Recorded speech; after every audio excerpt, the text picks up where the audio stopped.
రాజ్యాంగాన్ని నిర్లక్ష్యం చేస్తుండ్రు, అట్టడుగు వర్గాలను అణచివేస్తుండ్రు. వేల ఏండ్ల ఆలోచనల ప్రతిరూపం రాజ్యాంగం. ప్రైవేట్ సెక్టార్లో దళితులకు ప్రాధాన్యం దక్కట్లే.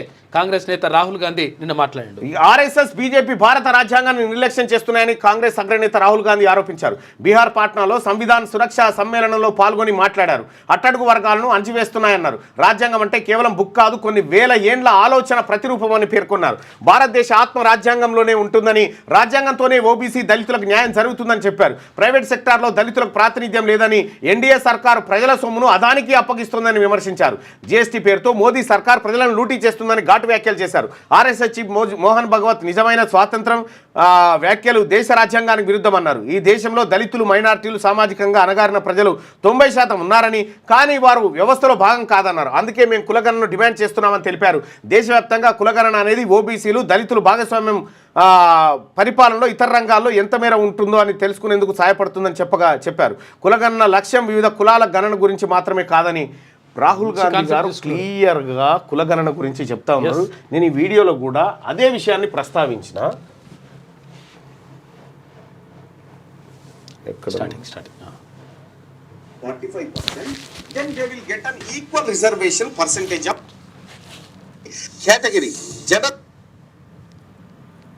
అంశం ఇప్పటి వరకు బయటకు రాకుండా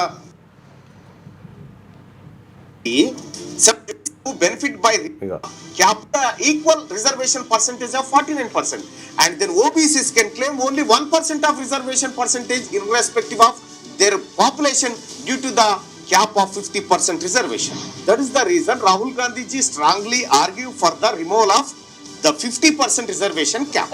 The communities who benefit by removing the 50% cap on reservation are OBCs only. The next case, EWS reservations. In the earlier Indira Rahul Gandhi గారు ఎందుకు పదే పదే చెప్తా ఉన్నాడో, ఈ కోటాను ఏది క్యాప్ను ఎత్తేయాలి, కులగణన చేయాలని ఎందుకు చెప్తా ఉన్నాడో, రాహుల్ గాంధీ గారికి సంబంధించినటువంటి ఆలోచనను ఇక్కడ తెలంగాణ రాష్ట్రంలో నేను మా నాయకులకు కూడా చెప్తా ఉన్నా.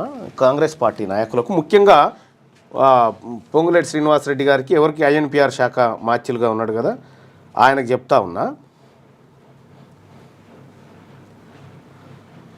ఇక్కడ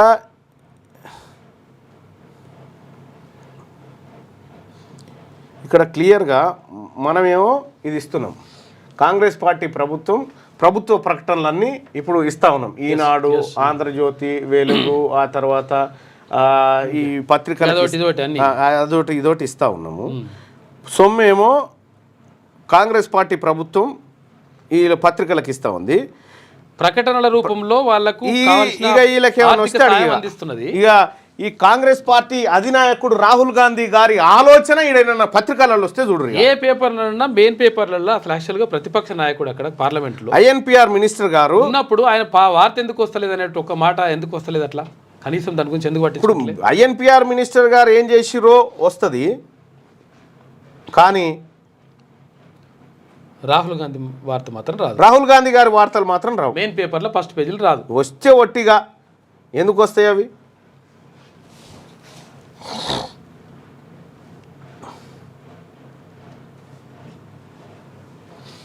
ఎన్ని ఉంది భరత్?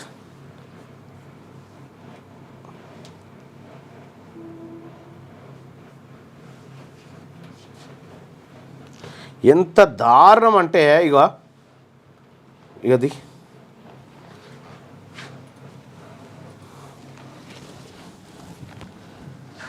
తెలంగాణ రాష్ట్రంలో కాంగ్రెస్ పార్టీ ప్రభుత్వం ఏర్పడ్డ తర్వాత మా నాయకుడు రాహుల్ గాంధీ గారి ఆలోచన, ఆయన మాట్లాడుతున్నటువంటి బీసీ నినాదము, ఓబీసీ రిజర్వేషన్ల గురించి మా టీం తయారు చేసినటువంటి 18 పేజీల రిపోర్ట్ ఇది. 18 పేజీల రిపోర్ట్లో the Telangana government providing income to various newspapers like Velugu, Eenadu, Sakshi, Andhrajyoti. The earlier TRS, present BRS got to maintained monopoly in issuing advertisements to mainly to Namaste Telangana newspaper. After a year of struggle, the Congress government formed on December 7th, 2023. We provided details of various newspapers and their front page coverages. India is a country with more than 80% population of SC, ST, BC and minorities. Through the effort of Baba Saheb Ambedkar, SC, ST are recovered up to same extent. But backward classes occupied with nearly 52% of population. They were neglected through the decades socially, politically and economically. Finally, someone recognized need of an hour for backward classes. We are always thankful for Rahul Gandhi for his efforts for backward classes. But the so-called forward caste people institutionalized strongly in various fields. Among them, journalism, important one.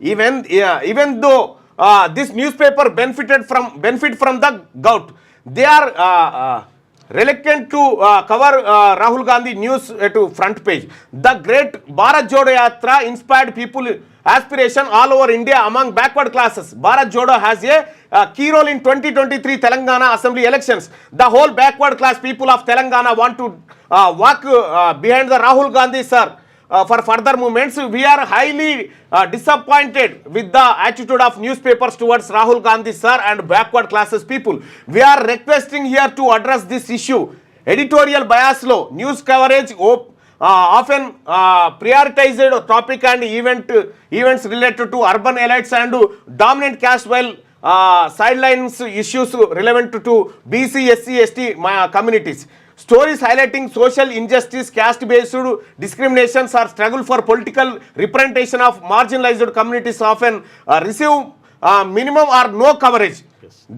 Domination of regional మీడియాలో మన media లేదు మన నాయకుడు రాహుల్ గాంధీ గారు నెత్తినోరు మొత్తుకొని ఓబీసీలకు కులగణన అనేటువంటి మాట ఎంత చెప్పినా అసలు పట్టించుకున్నాడు లేడు. ఇగో ఈనాడు పేపర్లో క్వార్టర్లో 2023 డిసెంబర్ 7 నుంచి 2024 డిసెంబర్ 7 వరకు జరిగినటువంటి ఒక్కొక్క ఈనాడు పేపర్లో దేని గురించి ఎంత వార్త వచ్చింది, ఏ టాపిక్లు రాహుల్ గాంధీ గారు మాట్లాడారు, Q1లో ఎంత, Q2 ఎంత, Q3, Q4 ఎంత అని.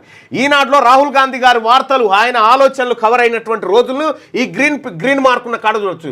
జనవరి 10 తారీఖు రోజు ఒక్కరోజు ఫ్రంట్ పేజీలో వచ్చింది, ఫిబ్రవరి 9 తారీఖు రోజు ఈనాడులో ఒకటి, మార్చిలో 7 తారీఖు, ఆ తర్వాత 24 తారీఖు వచ్చింది, ఏప్రిల్లో 1, 4 మరియు 8 తారీఖు వచ్చింది, మేలో 1 తారీఖు వచ్చింది. ఏది ఈ అడ్వర్టైజ్మెంట్లు కాక జూన్లో 2, 5, 25 ఏది ఈనాడు పత్రికలో వచ్చినటువంటి ఎక్స్క్లూడింగ్ యాడ్స్ ఇవి. ఈనాడు పత్రికలో రాహుల్ గాంధీ గారికి ఈ 1 ఇయర్లో కవర్ అయినటువంటి కవరేజ్ను చూస్తే గట్టిగా 20 లేవు. 365 రోజులలో 20 రోజులు లేవు. 1, 2, 3, 4, 5, 6, 7, 8, 9, 10, 11, 12, 13, 14, 15, 16, 17, 18, 19, 20 కరెక్ట్గా 20 365 రోజులలో ఈనాడు పేపర్లో 20 సార్లు మాత్రమే రాహుల్ గాంధీ గారి ఆలోచన ఫ్రంట్ పేజీలో కొద్ది పర్సెంటేజ్లో వచ్చి, అది కూడా ఎంత పర్సెంటేజ్ అనేది లెక్క ఉంది. మొత్తం పేపర్ను 100% తీసుకున్నప్పుడు అందులో ఎంత పర్సెంటేజ్ కవర్ అయింది అనేది ఈనాడు పేపర్లో ఇది.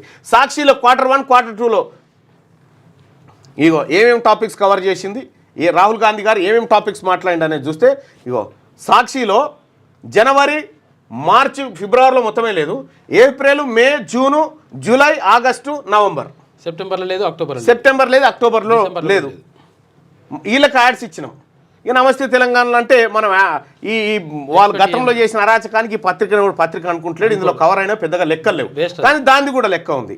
ఇక ఆంధ్రజ్యోతికి మనం ఎన్ని అడ్వర్టైజ్మెంట్స్ ఎంత కథ ఫ్రంట్ పేజీలో రాహుల్ గాంధీ గారు ఇగో ఆయనకు వచ్చిన 1, 2, 3, 4, 5, 6, 7 ఈ ఏడాదిలో. దానికి ఇగో న్యూస్ పేపర్లు కూడా అన్ని సేకరించి ఏ దాంట్లో ఎంత కవర్ అయిందని చెప్పి ఒక 2 నెలలు కూర్చొని రీసెర్చ్ చేస్తే ఈ లెక్కలన్నీ బయటపడ్డాయి. నేను అడుగుతా ఉన్నా పొంగులేటి శ్రీనివాసరెడ్డి గారిని, మీరు మంత్రి గారు ఉన్నారు, INPR శాఖ మంత్రి గారు ఉన్నారు, ఈ పత్రికలకు లక్షల కోట్ల రూపాయల మనం అడ్వర్టైజ్మెంట్స్ ఇస్తా ఉన్నాం. మన నాయకుడు రాహుల్ గాంధీ గారు ఆయన ఆలోచన ఇక్కడ తెలంగాణ ప్రజలకు చేర్పించడంలో కాంగ్రెస్ పార్టీ ప్రభుత్వం ఎందుకు విఫలమవుతా ఉంది, నాకు సమాధానం కావాలి. పొంగులేటి శ్రీనివాసరెడ్డి గారి ఫోటో ఫ్రంట్ పేజీలో ఉంటుంది, రాహుల్ గాంధీ గారి ఫోటో ఫ్రంట్ పేజీకి రాదా, ఆయన ఆలోచన ఫ్రంట్ పేజీకి రాదా? రాహుల్ గాంధీ గారు నిన్న మాట్లాడినటువంటి మాట ఇవాళ పేపర్లో ఉందా? ఏమన్నా ఏ పేపర్ లేదు ఫస్ట్ పేజీలో. వీళ్ళకి అడ్వర్టైజ్మెంట్స్ ఇచ్చి దేనికోసం? మీరు ప్రచారం పొందడానికా? రాహుల్ గాంధీ గారి ఆలోచన ఈ దేశంలో, ఈ రాష్ట్రంలో, ముఖ్యంగా తెలంగాణ రాష్ట్రంలో, ఆంధ్రప్రదేశ్ రాష్ట్రంలో ప్రజలకు చేరాల్సినటువంటి ఆలోచన ఎందుకు అడ్డుకట్టబడతా ఉంది? దీన్ని అడ్డుకోవడంలో మీ ఆంతర్యం ఏంటి నాకు చెప్పండి. ముఖ్యమంత్రి గారు రేవంత్ రెడ్డి గారు రాహుల్ గాంధీ గారి ఆలోచనను మనం ఇక్కడ ఇంప్లిమెంట్ చేయాలంటే ఈ INPR డిపార్ట్మెంట్ నుంచి పత్రికలకు యాడ్స్ ఇస్తున్నాం కదా, సొమ్ము మీదే కదా, ఏది సొమ్ము మనదే కదా, ప్రజలదే కదా. ప్రజల సొమ్ముతో ప్రజానాయకుని ఆలోచన ప్రజల దగ్గరికి చేరకపోతే ఎవరు మింగతందుకు? దేనికోసం ఈ పత్రికలకు అడ్వర్టైజ్మెంట్స్ నాకు చెప్పండి. కేసీఆర్ ఇట్లా ఇచ్చిండు అప్పుడు, టీవీ ఛానళ్ళల్లో కూడా రాదు రాహుల్ గాంధీ గారి ఆలోచన. కేసీఆర్ ఉన్నప్పుడు ఇట్లా ఇచ్చిర్రా? కేసీఆర్ ఫోటో లేకుండా ఫ్రంట్ పేజ్ ఉండేదా ఎప్పుడన్నా? మరి బీసీలకు ఓబీసీలకు రిజర్వేషన్ కావాలి, దేశంలో కులగణన జరగాలి, 50% క్యాప్ ఎత్తేయాలి, వీళ్ళకు ఈ దేశంలో అన్యాయం జరిగిందని మొత్తుకుంటున్న రాహుల్ గాంధీ గారి ఆలోచన ఎందుకు ఫ్రంట్ పేజ్ కాలేకపోతుంది తెలంగాణ రాష్ట్రంలో? మామూలు లీడర్ కూడా కాదు కదా, అక్కడ పార్లమెంట్ లో ప్రతిపక్ష నాయకుడు ఆయన పార్లమెంట్ లో. ఏంది మీ ఇంటెన్షన్ ఏంది? కాంగ్రెస్ ప్రభుత్వం లేదు అంటే కాంగ్రెస్ ప్రభుత్వం ఉండి ఉన్నది, కాంగ్రెస్ ప్రభుత్వం ఉండి ఈ ప్రభుత్వం ద్వారా లబ్ధి పొందుతున్న పత్రికల్లో ఆయన ఆలోచన లేకపోతే ఇగో యాడ్స్ ఇట్లా ఇగో ఇన్ని అడ్వర్టైజ్మెంట్లు వాళ్ళకి ఇచ్చినాం, ఇన్ని లెక్కలు ఇచ్చినాం, ఇగో ఏవి ఆలోచనలేవి? ఇంత పెద్ద ఫుల్ పే ఆయన ఏం చెప్తా ఉన్నాడు? యాడ్స్ మాత్రమే వస్తున్నాయి, వార్తలు మాత్రం వస్తలేవు. ఆంధ్రజ్యోతిలో ఎందుకు కవర్ చేస్తలేను? దేనికోసం మరి? ఇంకా ఈ అడ్వర్టైజ్మెంట్స్ ఇచ్చి ఒక నాయకుడి ఆలోచన, ఆయన ఏమన్నా దేశద్రోహమైన కార్యక్రమాలు మాట్లాడుతుండా? ఆయన మాట్లాడుతున్న మాటలేంటి? ఆయన చెప్తున్నది ఏంది? ఆయన ఈ దేశంలో అసమానతలు పోవడానికి రాహుల్ గాంధీ గారు ఒక విస్తృతమైనటువంటి ఐడియాలజీని ఈ ప్రపంచం ముందు, ఈ దేశం ముందు ఉంచితే ఆ ఐడియాలజీని మనం గ్రౌండ్ లెవెల్లోకి తీసుకుపోవడానికి మనకు అవకాశం ఉండి చేస్తలేం కదా. మనం ప్రతిపక్షంలో రిక్వెస్ట్ చేసుకోవాల్సిన పని లేకుండే కదా. ఇవాళ కూడా ఓబీసీలు ఎస్సీలు ఏకం కావాలని చెప్తుండే ఆయన, దాంతో సాధికార ఆయన ఆలోచన ఇక్కడ ఎందుకు ఇంప్లిమెంట్ అవుతలేదు? పొంగులేటి శ్రీనివాసరెడ్డి గారు మీకు చేత కాకపోతే రాజీనామా చేయండి, మీకు చేత కాకపోతే రాజీనామా చేయండి. ఆ మహానాయకుడు రాహుల్ గాంధీ గారి ఆలోచన ఇంప్లిమెంట్ చేసేటువంటి సత్తా నీ కాడ లేదు, లేకపోతే రాజీనామా చేయి. పనికి రాకుండా ఎందుకు కూర్చోనాడా? ఆ భూమి ఈ భూమి అనుకుంటా.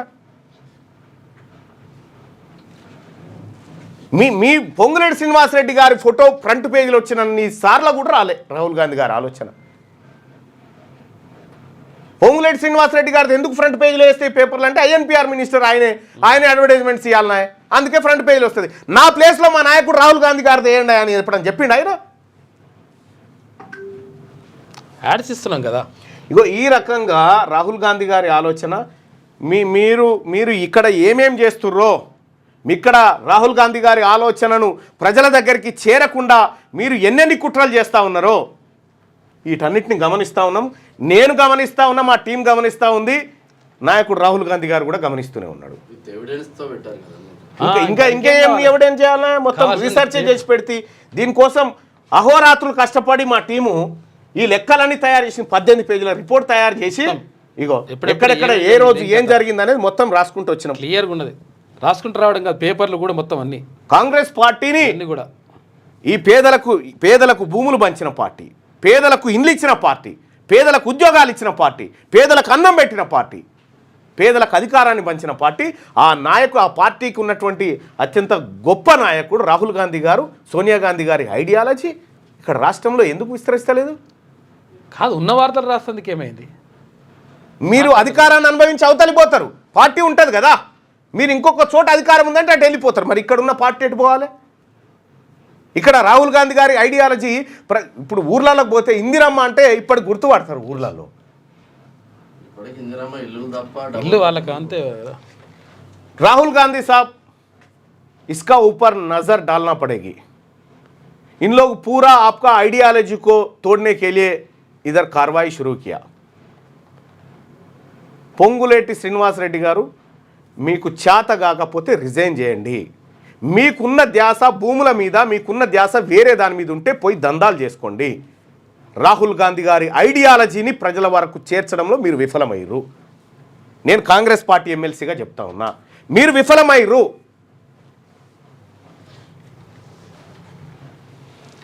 అగో ఆ నాయకుడు ఎంత రాజ్యాంగాన్ని నిర్లక్ష్యం చేస్తున్నారు, అట్టడుగు వర్గాలను అణచివేస్తున్నారు. ఆయన మాట్లాడుతుంది దేశంలో ఉన్నటువంటి 90% ఎస్సీ ఎస్టీ మైనారిటీ బీసీ వర్గాల ఆలోచన ఆయన మాట్లాడుతూ ఉంటే ఏం పత్రికలలో ఏమొస్తూ ఉన్నాయి, ఏం జరుగుతూ ఉంది? రైట్గా సరే, అది తర్వాత మాట్లాడదాంలే. పొంగులేటి శ్రీనివాసరెడ్డి గారు రాజీనామా చేయన్నా వద్దా? ఒక ప్రజలను అడుగుదాం.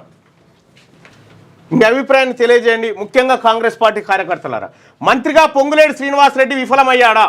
విఫలమయ్యాడు, రాజీనామా చేయాలనుకునే వాళ్ళు ఇక్కడ, విఫలం కాలేదు రాజీనామా వద్దనుకునే వాళ్ళు ఇక్కడ. ప్రభుత్వాలను కూల్చడానికి కుట్రలు జరుగుతూ ఉంటాయి. సీక్రెట్గా ఓటర్లలో పోయి ఎక్కడెక్కడలోనో కలుస్తూ ఉంటారు. ఏంది డ్రామా?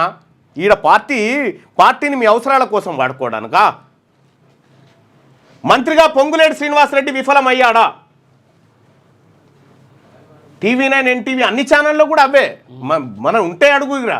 ఇక్కడ వాడికే ఉంటాయి యాడ్స్ తీసుకునే కాడ వాళ్ళే ఫస్ట్, యాడ్స్ తీసుకునే కాడ మళ్ళీ వాళ్ళే ఫస్ట్ ఉంటారు. ఈ పొంగులేటి శ్రీనివాసరెడ్డి గారు వాళ్ళకి తప్ప ఇంకోనికి ఇచ్చే పరిస్థితి ఉండదు. మంత్రిగా పొంగులేటి శ్రీనివాసరెడ్డి విఫలమయ్యాడు, రాజీనామా చేయాలనుకునే వాళ్ళు ఇక్కడ, విఫలం కాలేదు రాజీనామా వద్దు అనుకునే వాళ్ళు ఇక్కడ. మీ అభిప్రాయాన్ని తెలియజేయండి. మీ అభిప్రాయాన్ని ఎక్కడికి చేరవేయాలో అక్కడికి చేరవేస్తాం. మంత్రిగా పొంగులేటి శ్రీనివాసరెడ్డి విఫలమయ్యాడు, రాజీనామా చేయాలనుకునే వాళ్ళు ఇక్కడ, విఫలం కాలేదు రాజీనామా. ఇది ఇట్లా ఉంటే రఘుపోయిండు తొలి వెలుగు రఘు. శ్యామ్, ఈ కెమెరా తీసుకొని ఆడ ఏది ఎక్కడ అది భూములు కబ్జా పెట్టిరని ఆరోపణలు వస్తావని తెల్లాపూర్ పక్కగా ఆడ తీసుకొని పో. నేను నిన్ననే చెప్పినా కదా, మొన్న చెప్పినా కదా. ఇక్కడ క్లియర్గా అక్కడనేమో భూములు బింగిండన్న ఆరోపణ. రాహుల్ గాంధీ గారి ఆలోచన ఇంప్లిమెంట్ చేయట్లేదు. ఇది చేయరు మరి దేనికోసం? మీరు సంపాదించుకొని తింతందుక, మీ ఆస్తులు కూడా పెట్టుకోవడానికా? భౌతిక శరీరంలో కనిపించేటువంటి రూపమే ఉంటుందా నీ అంతర్గతంగా లోపల? నేను చెప్పలేదా నేనే వచ్చి రిపోర్ట్ ఇచ్చి అయ్యా రాహుల్ గాంధీ గారి ఐడియాలజీ ఇక్కడ దక్కలేదు అని రిపోర్ట్ ఇచ్చొచ్చినా లేదా? మీకు ఇచ్చొచ్చిన తర్వాత 10 రోజులు కూడా వరుసగా చూసిన, 10 రోజులు వరుసగా చూస్తే కూడా ఒక్క వార్త రాహుల్ గాంధీ గారిది రాదే. ఫస్ట్ పేజ్ ఎందుకు రా వార్తలు?